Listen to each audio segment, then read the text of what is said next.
Lay police arrest over 20 men for disrupting emergency unit operations. Displaced Sepik people to sue state over human rights abuse. And Cyclone Debbie wreaking havoc in North Queensland. This is National EMTV News with Helen Sayer. Good evening and thank you for joining me for Tuesday's news. Police have arrested more than 20 men who disrupted operations at the emergency unit at Engau Hospital in Lay on Saturday night. The Chief Superintendent for Lay, Anthony Wagambi Jr., said police were alerted and managed to stop the commotion in time. Additional charges would be laid once police receive statements from the eyewitnesses. The incident started here at the UN Gulf Motel in Lay during a confrontation with a group of men and the security guards outside the motel. 2 members of the group were injured and assisted to Engau by a relative and local businessman in Lay, Titus Maima. Me, my wife and my 3 kids. Our 4 kids were inside the truck and we drove in. I think the information that went out to his relative was he got shot by a security guard. He got shot by a security guard through the head. So I was in there with the wounded guy, inside of bed blood. So maybe I wait some treatment stuff.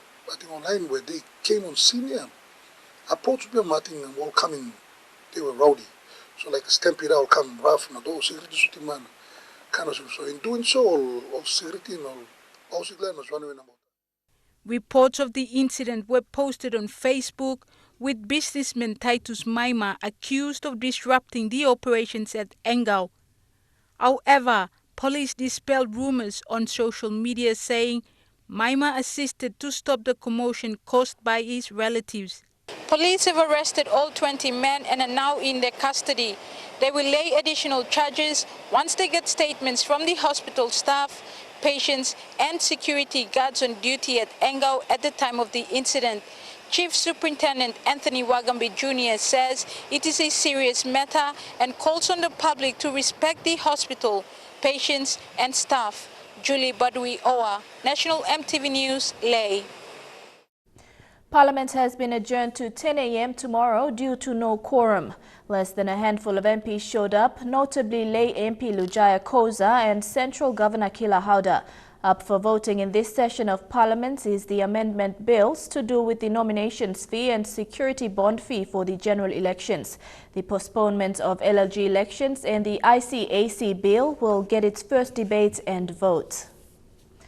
People of Sepik origin displaced by violence 7 years ago plan to sue the provincial and national governments over human rights abuse. This morning, one of the plaintiffs served a notice of summons on the provincial government. The settlers, numbering over 2,000, have been living in what was previously a care centre. For 7 years, settlers of Sepik origin have been living on a small patch of land behind the Bulolo police station. It has been a safe haven for more than 400 families displaced by violence 7 years ago.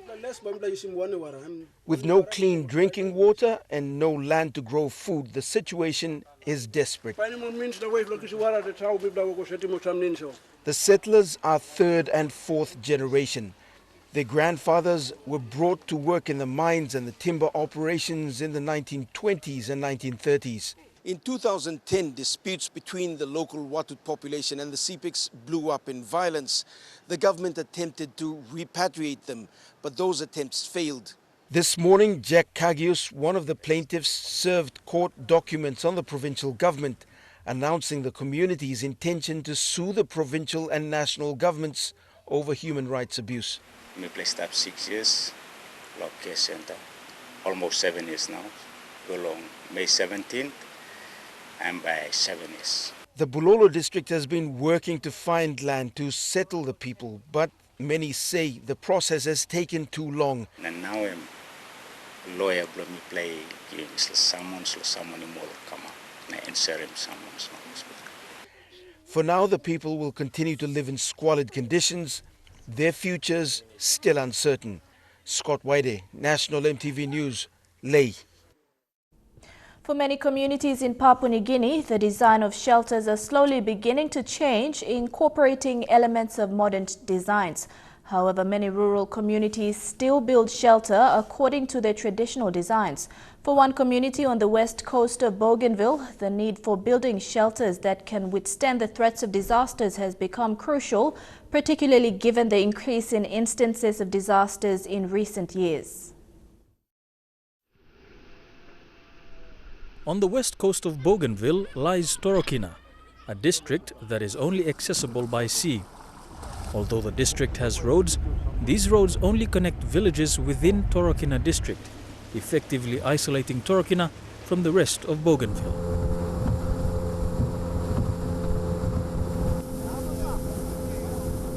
The International Organization for Migration, IOM, was in Torokina recently. Its mission: provide training for communities on safe shelters, a need which has become more important given that Torokina sits in the shadows of Bougainville's only active volcano, Mount Bagana. Everyone is participating, and the approach that we are using is actually practical. It's actually something that they can do. The only issue that we are realizing, we are making the community identify gaps that they have never been looking at.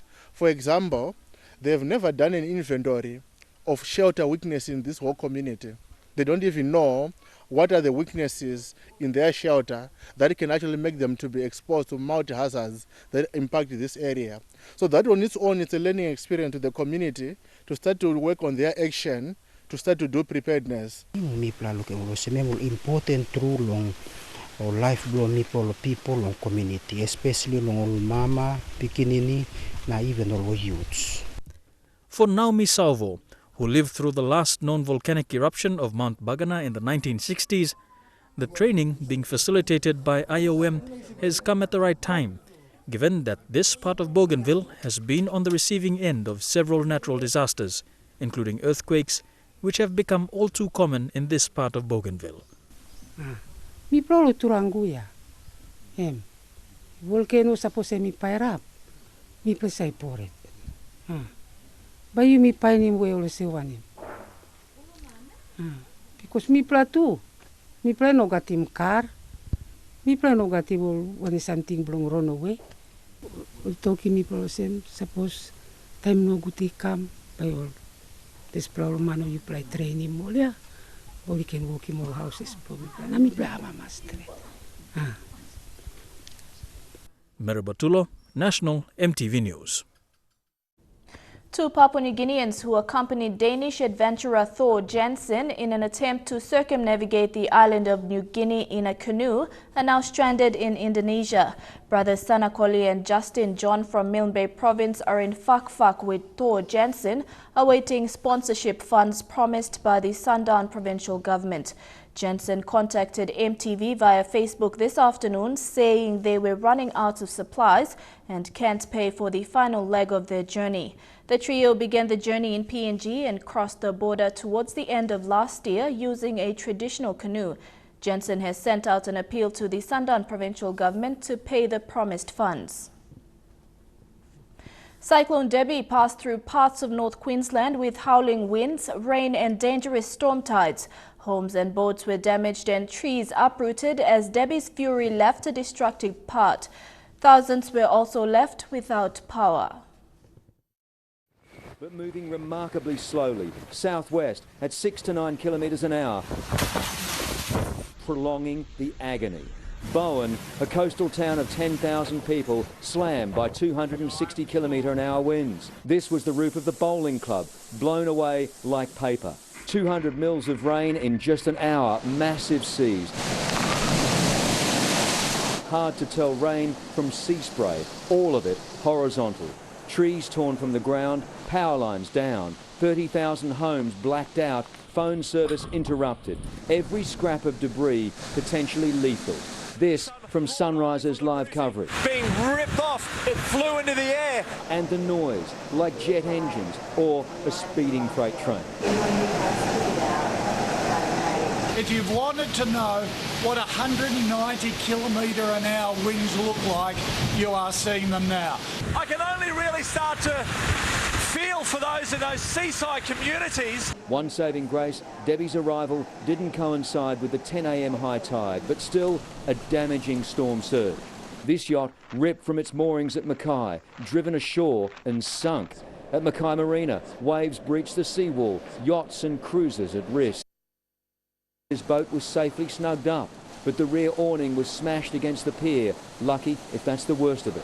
Well, she took her time getting here, but when Cyclone Debbie finally reached this North Queensland coastline, she was as terrifying as she was predicted to be. The Queensland Premier described this storm as a monster.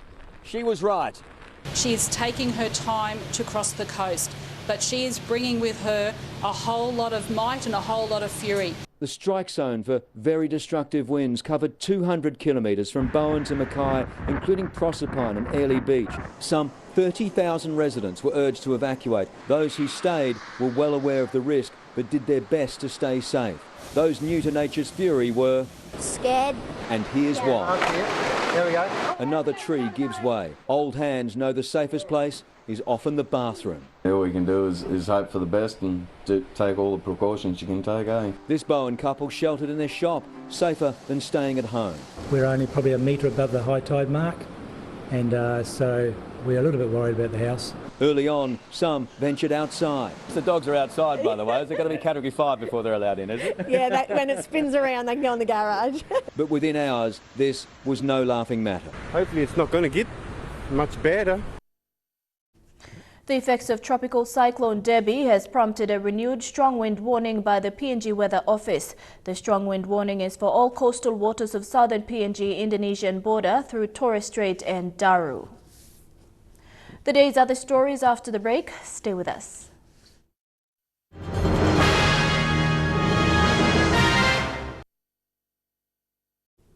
Welcome back. Increases in student enrollment, accommodation for servicemen and women, and road infrastructure were highlighted as the main challenges faced by department heads and local members of parliament. These were the points identified during the 2017 Leadership Summit in Port Moresby. The meeting got underway yesterday with department heads giving an update on how their departments performed in the last 12 months. Representatives from selected districts also presented how each sector used the allocated DSIP funds to develop their districts. The meeting was officially closed by National Planning Minister Charles Abel on behalf of the Prime Minister. With the nation's capital facing major facelifts to accommodate the looming APEC 2018 summit, questions persist as to the usefulness of hosting an extravagant international event. APEC Executive Director Dr. Alan Bollard in the Country for Policy Discussions spoke exclusively to EMTV about the advantages of hosting the summit. APEC Papua New Guinea 2018 will soon be upon us. The hopes are that the international event will direct the world's attention to our emerging economy, not only during the event but following the event. Experts believe a ripple effect will take place with trade opening across member economies and policies strengthened.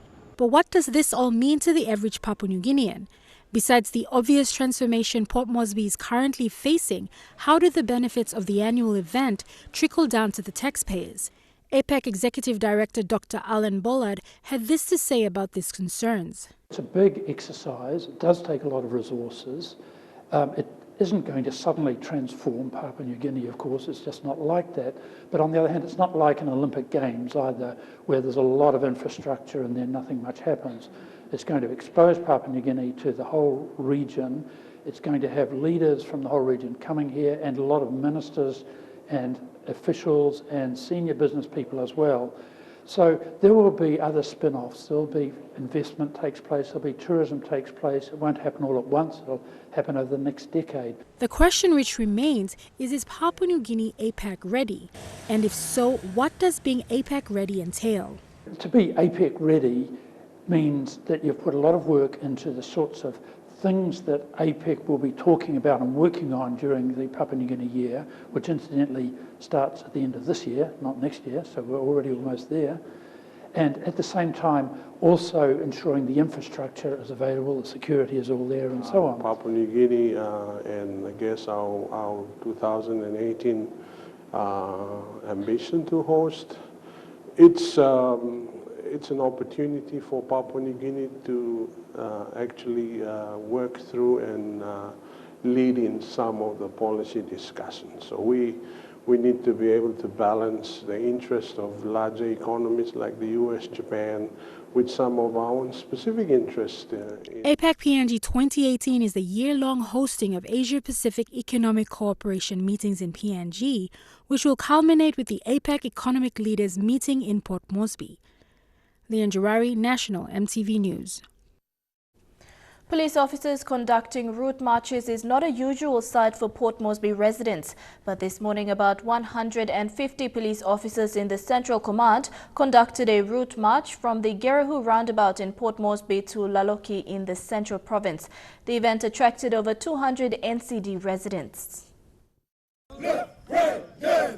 Route marches are a part of police training for individual officers and also a demonstration of police presence in an area of operation. This is the 5th route march conducted by the squad in 2017. They started marching at 5:30 this morning and completed the march at 9 a.m. Starting from Gerahu Junction all the way up to Laloki. Officer in charge Andrew Tovere says because of the increase in number of police officers dying from lifestyle diseases, the command is conducting route marches and spotting exercises to address this. The national election probably some months away. We have the APEC and most importantly our fitness level. We have to maintain our fitness level because of the nature of our duty. The Central Command is divided into 2 areas, the Hiri and the Kairuku. This squad polices the Hiri side, which includes the LNG site, the Laloki and Togeri areas. In this area, the most common criminal cases are alcohol and drug-related crimes. I mean, the drivers of the offenses or crimes, marijuana consumption, homebrew consumption, and we also experience fatal accidents along the highway. Tovere says such activities help police officers keep fit and focused on their police duties. Thakla Gunga, National EMTV News. More than 20 police personnel are undergoing an investigation interview workshop in Port Moresby. This workshop is aimed at training police officers how to conduct interviews on both the witness and the suspect for prosecution. Eric Harupma with this report. This is the second police investigation workshop held at Bomana Training College, endorsed by Commandant Chief Superintendent Pero Drono. The first was held last week. Through this workshop, police officers were educated on how to conduct investigative interviews on witnesses and suspects for prosecution. The main target is for the trainers to know and how to instruct the recruits on investigating cases and how to obtain a proper witness statement and a proper interviewing of suspects, and then complete a court file and then produce it to the courts through the prosecution. So far, 400 police officers were trained under this program.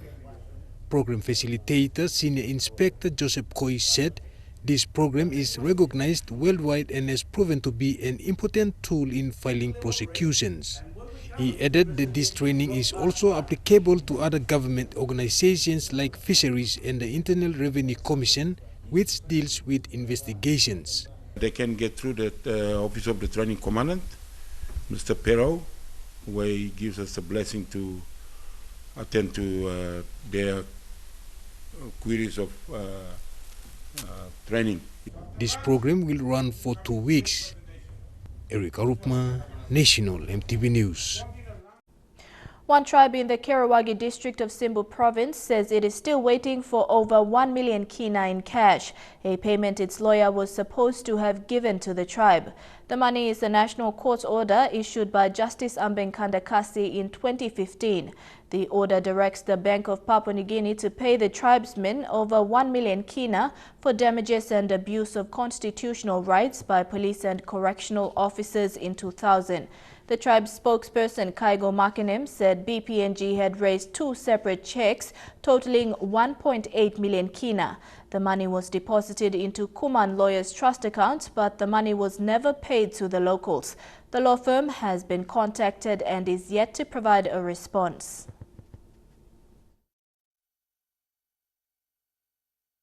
Mas kolong law firm Kuman Lawyers, law TA plan, trust account plan, then also belong Kaigo Burne Makanem, the plaintiff, principal plaintiff. And then meeting also that time check me pick him and solution and it also and can clear it after 5 days, 3 days. So then meeting this land back clear. So okay, me one of the place, me talk so online or plaintiffs to place, and then Mr. Kumania 2 weeks ago announced him and before Christmas, why me come give him after 2 weeks, and then all ready and prepare him grandstand, or singing group come up. Or guitar race, na kan something because plenty activities have been come up on the place. 8 members of the medical fraternity were sworn in this afternoon as board members of the PNG Medical Board. This appointment gives them powers to approve registration of medical practitioners, discipline and care of practitioners, and decision-making of the country's health services. The board members are representatives of the Health Department, Port Moresby General Hospital, UPNG School of Medicine and Health Science, Medical Society, Health Extension Offices, and Dental Practitioner. This has been gazetted on March 15, 2017, and they will serve as board members for 3 years. The requirements of the new law, it puts in a lot of requirements, and that's yet to come. But in the meantime, we are working under the current law, which have a lot of shortcomings. But I hope that we will exercise due care and intelligence in making decisions about how we manage the medical profession going forward. So I would like to commend you. The onus is on us to discharge those responsibilities on behalf of our minister, our government, and our people to ensure that the practice of medicine in Papua New Guinea is done according to law and international standards. The government of Japan has granted scholarships under the research course to 3 Papua New Guineans to study in Japan this year. The recipients are Felilin Aiwa, Robert Lembo and Daniel Nelson. Ambassador of Japan Satoshi Nakajima congratulated the recipients. He encouraged them to understand Japan better and make friends with many Japanese people, so upon returning they can share their experiences. The scholarship for 2018 will be available next month. And now looking at our finance news, the kina closed unchanged at $0.3145 in the interbank market. At Bank South Pacific, your kina was buying $0.3070, $0.4003 Australian dollars, $0.2805 euro and 33.71 Japanese yen. Looking at commodity prices at New York close, coffee and cocoa closed higher, while gold and copper closed the day lower. Crude oil closed higher, while palm oil and copper closed the day lower.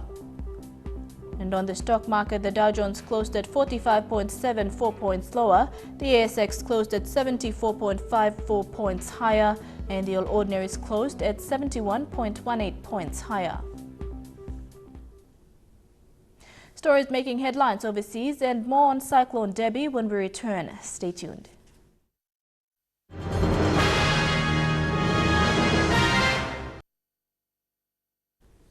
Welcome back to the news. Turning overseas and more on Cyclone Debbie, tourists in North Queensland were directly in the firing line as Debbie battered resorts in the Whitsundays.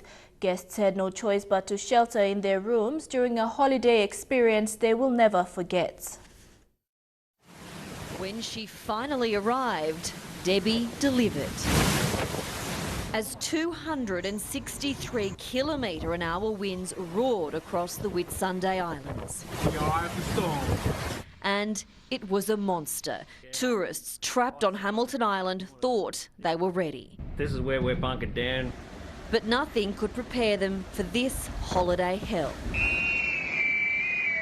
Among them, MKR stars Will Stewart and Steve Flood. Yeah, it's really intense. The water's forcing its way through the double doors here. It's just intensifying even more. Like right now outside, it's absolutely giving us a battering. The worst was still to come. It sounds like a jet engine almost roaring. It's a sound I've never heard before and quite frightening. It's just freaky. I don't even know how these trees are staying up. Some didn't. The wind peeled roofs off buildings, sent yachts floating out to sea. The jetty at Daydream Island was no match for a Category 4 cyclone. Hayman Island was first to experience the eye of the storm, bringing with it a strange sense of calm. It didn't last long. Resort owner Carolyn Murray was all alone on Long Island. While the guests were evacuated from their rooms, she chose to ride it out. I think Debbie needs to take a chill pill because I'm getting a bit fed up with this. But Debbie wasn't finished as she hurtled towards the Queensland coast, leaving Airlie Beach, a tropical tourist town, looking anything but. We came to Airlie Beach for a relaxing weekend and it just has become something different. An unexpected honeymoon too for newlyweds Christian and Renee Zelvers. They were married in sunshine on Saturday. Now they're holed up in a hotel room. We didn't think we'd beat a cyclone, but it wasn't going to stop us though. No. Julie and Asher Telford own a catamaran business here and had to sit and watch as their boats were battered. People don't come to Airlie Beach to stay in a hotel, they come to Airlie Beach to go to Whitehaven and go out on the boats. So if the boats aren't there, the town's not there. After 24 hours of driving rain and howling winds, this is a rare moment of reprieve. We're in the eye of the storm and people are just starting to come outside to take a look at the damage, but the winds will pick up again. And soon. When they did, they were fierce and destructive. The actual building was shaking, so pretty intense. Yachts were smashed against breakwalls and each other, sails shredded. The pontoon walkway ripped from the marina. It hit a water main which burst and added to the flooding. Low-lying homes couldn't escape the storm surge. This is why residents were told to get out. This one hit us hard. But how hard may not be known for days. Despite ISIS claiming they were behind the London terror attack, police say there is no evidence of any association between Khalid Masood and ISIS or Al-Qaeda. 4 people were killed and dozens more injured when Khalid Masood ran them down with a hired vehicle in the middle of the day in a busy part of London last week. Ploughing across Westminster Bridge at speeds of up to 76 miles an hour, Khalid Masood using his hired 4x4 as a weapon. Oh my God! Going back through CCTV, detectives have discovered that he drove around Westminster some time before his attack too, possibly on a reconnaissance mission. Detectives have established that the Westminster attacker had a clear interest in jihad, but have so far found no evidence that Khalid Masood discussed his attack with others or had contact with Al-Qaeda or so-called Islamic State, who had described him as a soldier of the caliphate. He's not a soldier. I would more describe him as somebody who's been exploited and a man who is clearly a lone actor who's come up from the basement, so to speak, to commit a murderous and cowardly attack. Detectives trying to work out when Khalid Masood was radicalised have ruled out for now his time in prison, and they can't find any link with the extremist group Al-Muhajiroon during his time when he was living in Luton. In fact, while he was clearly a very violent young man, he seems to have calmed down at around the time he converted to Islam. And it was only much more recently that he descended into a world of jihad and terror. On Wednesday, 1 week on from the attack, the Westminster coroner will formally begin the inquests into the 4 people killed before adjourning them for further investigation.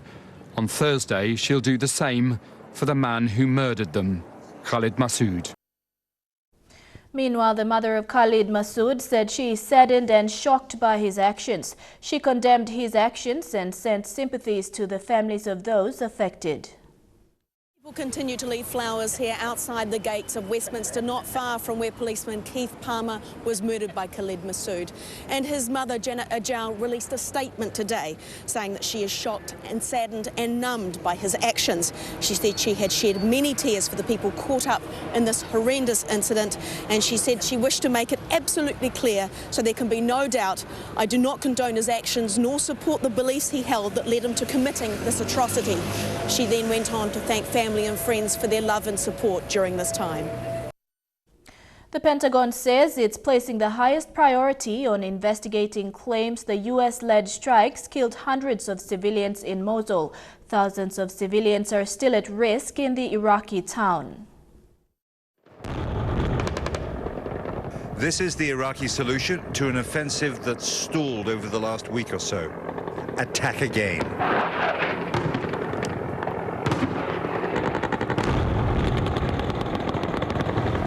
It feels as if the air war over Mosul is intensifying. The gunship pilots fly low. They seem confident they won't get shot down. And every day a few thousand more people come walking out of the areas of Mosul still held by the jihadists who call themselves Islamic State. Many said IS used them as human shields, shooting out from the cover of their homes and streets. But the response, more airstrikes, horrified them. Entire families are gone. They are under the rubble. The people of Mosul have been left with impossible choices. Risk death by staying in their own homes, or risk death taking their children across a front line. The Iraqi authorities advised them to stay put. Most of the people arriving in government-held territory are bussed out to camps. Many said IS fighters forced themselves into their homes. But Hamoud Suleiman said, don't bomb them with us there.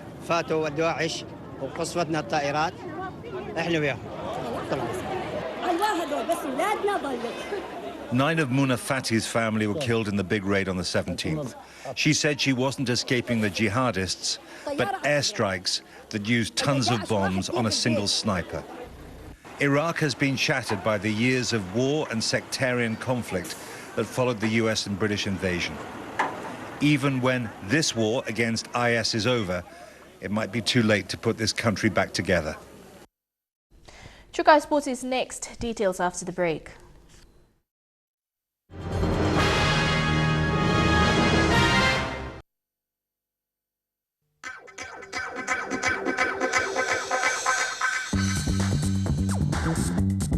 Chukai Sports.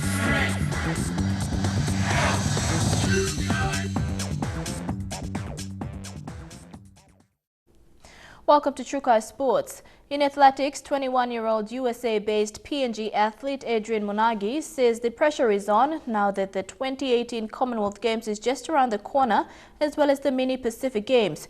With the 2015 Pacific Games gold medal under her belt, Monagi will head into both competitions with the main goal of defending her title.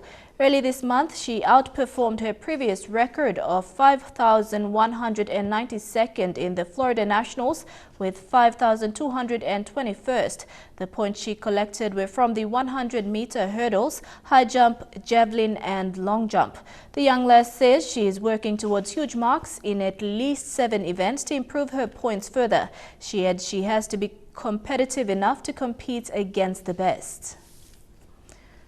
Netball PNG has sent 6 of its elite young netballers to Singapore. The players will be participating in the Netball Super League, which is Singapore's elite domestic competition. As part of the program, the 6 players who are also PNG internationals will have the opportunity to train with Singapore's national teams. The players selected for the Singapore NSL carry with them a lot of international experience for the PNG national team, the Pepes. These include goalkeeper Kelala Owen and Jacqueline Lahari, who lead the rest of the contingent. Other players include Marie Otio and Tau Galewa, who was part of the victorious Monia Paramana side in the 2016 Pomorsby Premier League competition.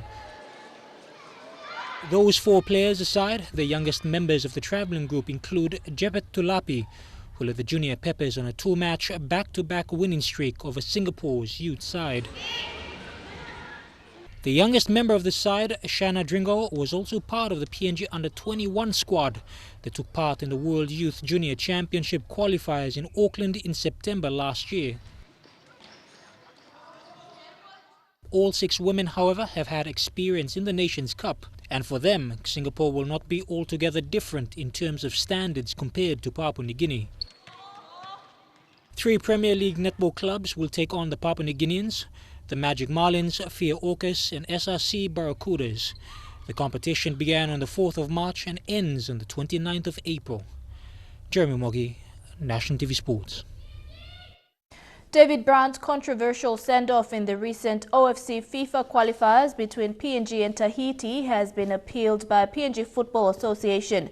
PNG Football Association has appealed to soccer's governing body FIFA, requesting to amend the obvious errors in the referee's decision. Brown was given his marching orders in unjust fashion in the early minutes of play after defender Tamihau Tiatia went down to what appeared to be fair challenge. This time he's got Michael Foster up front. And Brown over the ball. Beats.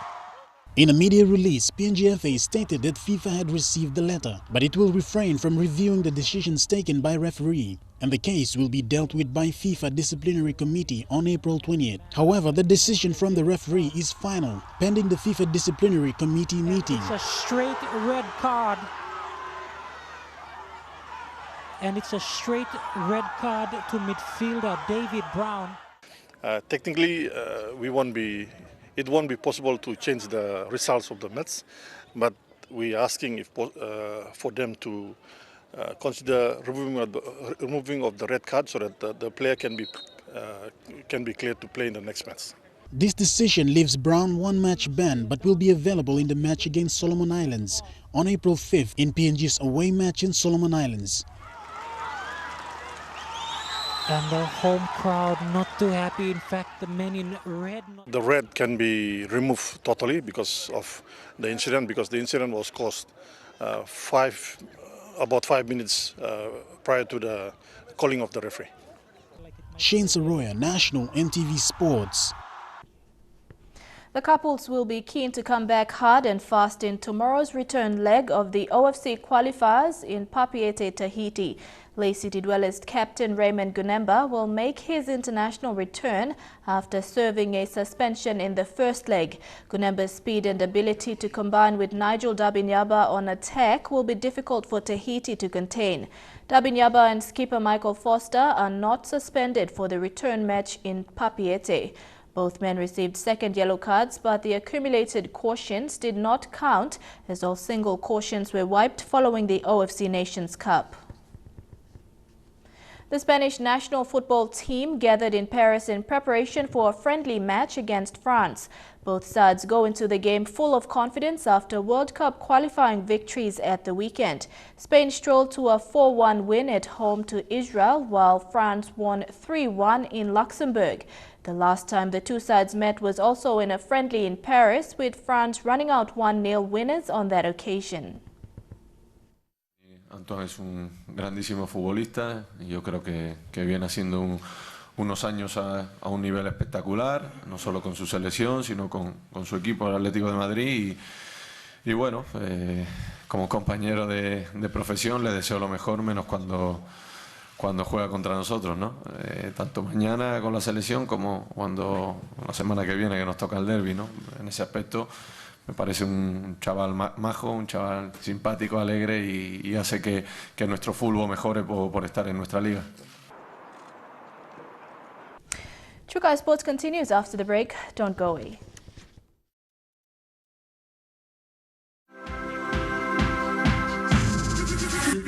Trukai Sports. Welcome back to Trukai Sports. Former Cowboys player Brent Tate will accompany Trukai Industries on the Pioneer direct flight from Port Moresby to Townsville. Tate will be joined by Cowboys General Manager Commercial Business for a promotional visit to Port Moresby before accompanying Trukai Industries to Townsville. Tate will visit the National Football Stadium for a tour of the facilities. He will speak to the SPPNG hunters and will engage with children who are bound to be avid Cowboy supporters. He will also be supporting charity groups like Life Care PNG and City Mission, and will also meet and greet key customers of Trukai while in town. Air Niugini and Queensland airports will start their regular flights between Port Moresby and Townsville on Friday, the 31st of March, and will see Tate accompany the Trukai management on the inaugural flight. The Cowboys thought it would be essential to share their allocated seats with valued sponsor Trukai, promoting the historic flight. The Cowboys will then host Trukai in their Friday night clash against the South Sydney Rabbitohs at Smile Stadium. Elijah Levet, National EMTV Sports. After a successful AGM over the weekend for Basketball PNG, CEO Joel Kalu says 2017 will see new strategies implemented to develop the code in the country. Kalu said representatives from participating provinces and associations all came in with a clear vision to address the importance of the new constitution to strengthen basketball in both rural and urban PNG. Yeah, look, very successful AGM on Saturday. The main, I guess, key achievement from it was the successful adoption of the new constitution. It's a document that our Vice President, Karo Lalai, has been working on for about the last 6 months. Look, it's fantastic that we now have an updated constitution. It's relevant to what we want to achieve as a federation. To have that document more relevant, the items listed in that, I guess, more suited to a modern day sporting organisation is fantastic. Sports medicine team leader and PNG High Performance representatives Michelle Fay handed out certificates to 25 participants who attended a course on correct strapping procedures in December last year. Michelle says the certificate accredited under PNG Sports Foundation will now allow recipients to apply the skills learnt in their respective sporting activities. Receiving accreditation certificates and the PNG Sports Foundation through PNG High Performance Sport, the recipients are now qualified to practice their skills officially in any sporting event they are involved with.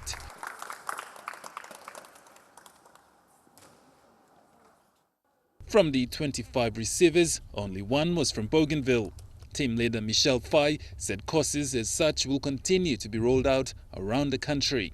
She said working with the team during the course, it was interesting to see how many questions were raised on how one can personally apply the strapping skills when needed. PNG does not, with sports medicine, is not well known, and not many people know how to strap. And this results in athletes being injured or not cared for. So by doing this strapping course, people, even we go out to the communities out there, can be able to go out and practice those strapping skills.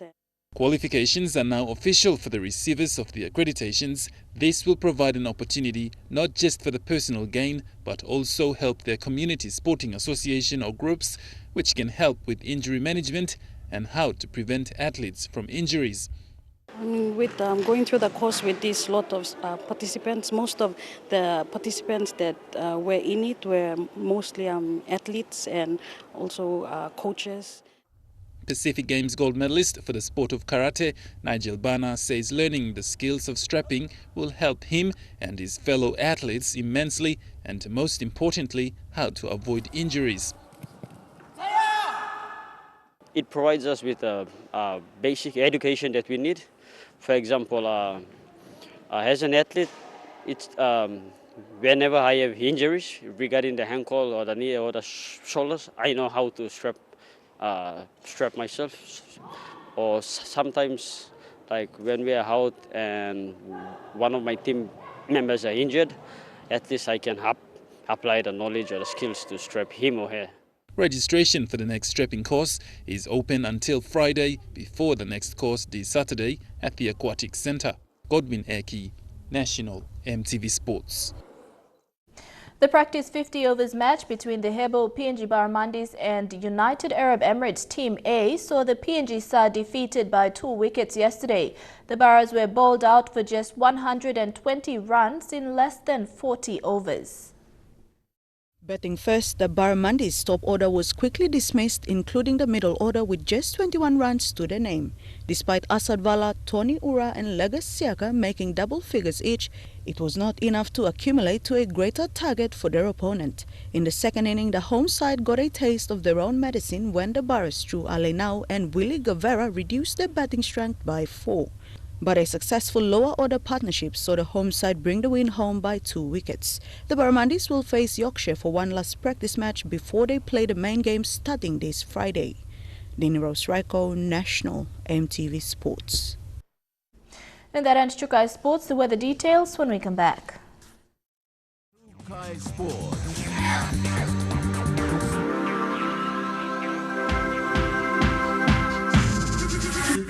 Chukai Sports. The weather details are proudly brought to you by Dulux Weather Shield. Worth doing with Dulux.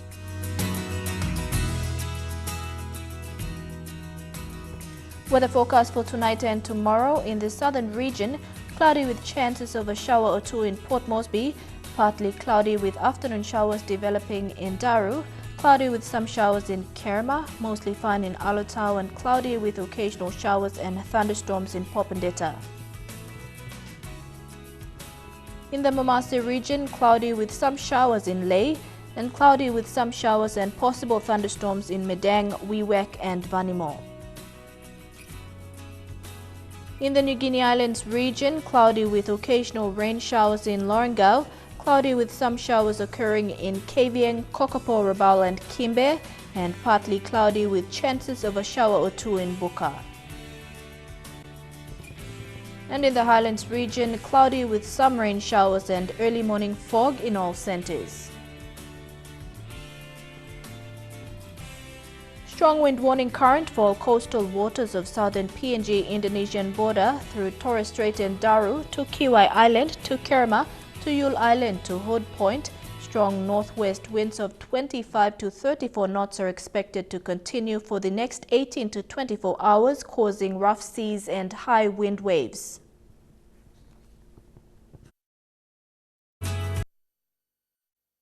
The weather details are proudly brought to you by Dulux Weather Shield. Worth doing with Dulux.